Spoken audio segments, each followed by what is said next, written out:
पेन्हलू तिलहरा हो कि तोहर प्यार हमार दिल से भुला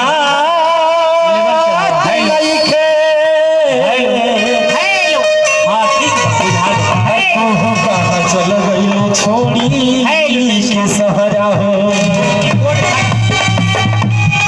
क्योंकि प्यार हर एक इंसान को करना चाहिए भैया। वो कैसे कैसे गाना भाव में कहा था लड़का अरे छुके गहलिया के हरे लईकी अबीरी आए रानी हरे डोलिया में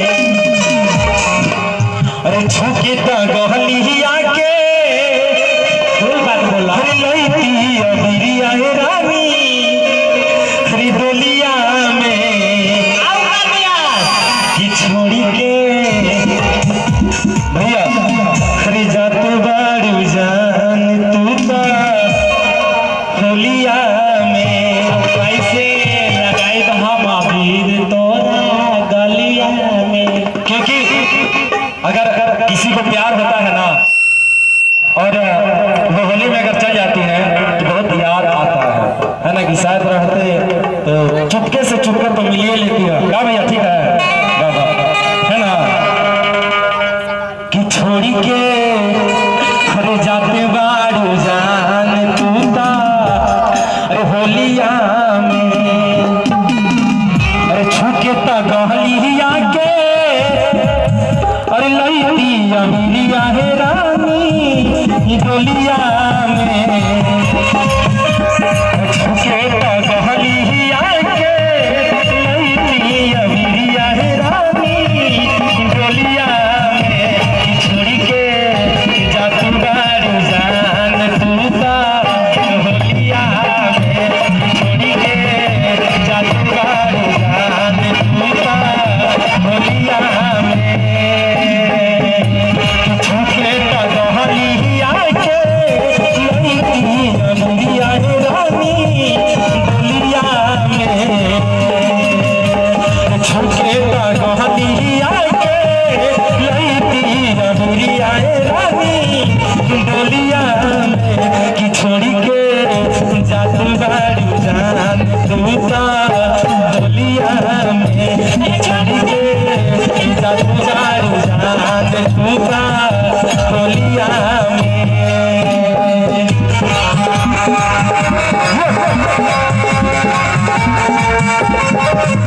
अच्छा लग रहा है ताली बजा दिए कम से कम लोग क्या बात है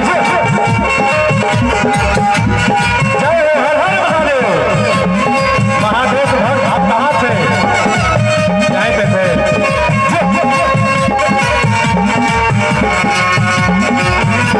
क्या बात है सर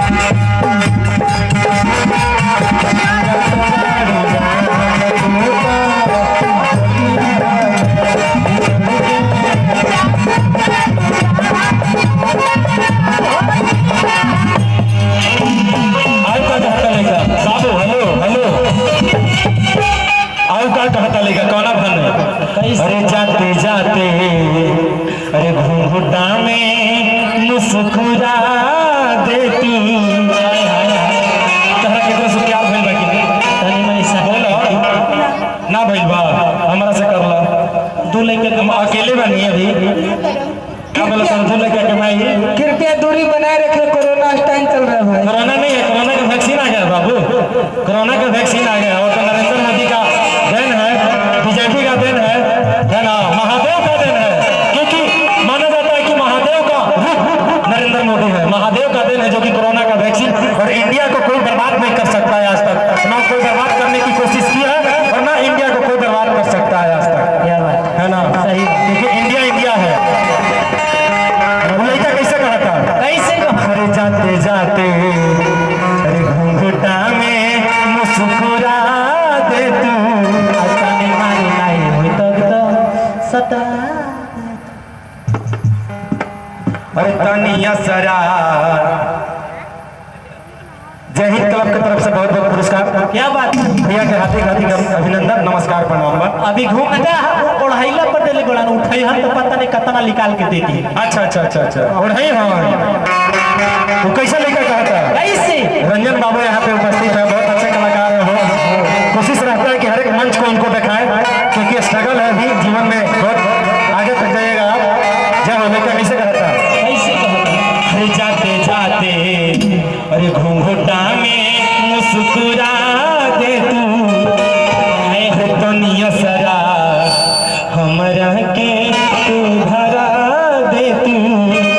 तब हली बात अरे कैसे बोलाई हमारा अरे नहीं खे आवाज तनिको बोलिया में।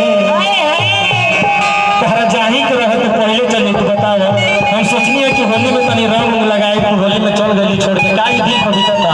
होली बात है। अच्छा रमजान है भाई, हमने प्यार किया है, हम प्यार किए हैं। रंजन भरवाद आपको पता है कि हम प्यार किए हैं। सब कैसे लेकर कहता कैसे? कि हमारा अरे नहीं खे आवाज तनिको अरे बोलिया में,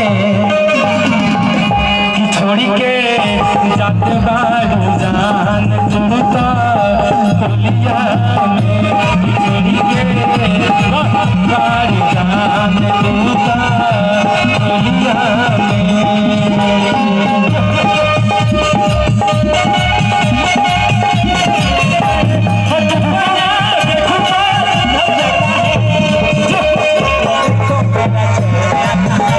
क्या बात है जी सर?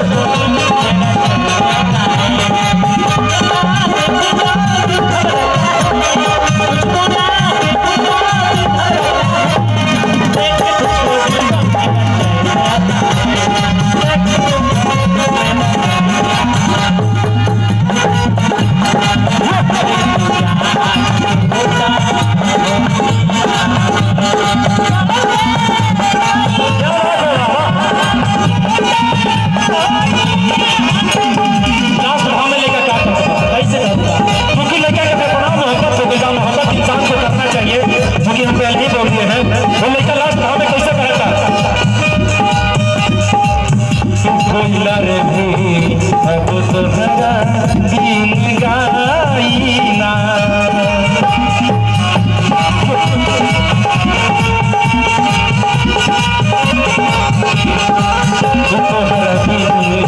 हमारा गावा कुछ भाई ना।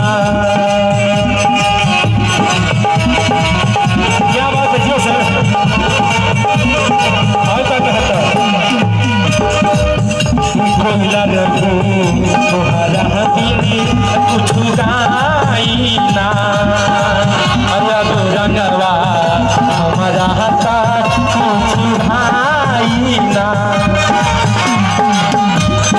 कैसे बोलाई तोहके नहीं खे आवाज हमारा बोलिया में, कैसे बोलाई तोहके नहीं खे आवाज हमारा बोलिया में, छोड़ी के जात बारी जान तू का बोलिया में, छोड़ी के जात बारी जान तू का बोलिया में, छोड़ी के जात बारी जान तू का बोलिया में, छोड़ी के जात बारी जान तू का बोलिया में।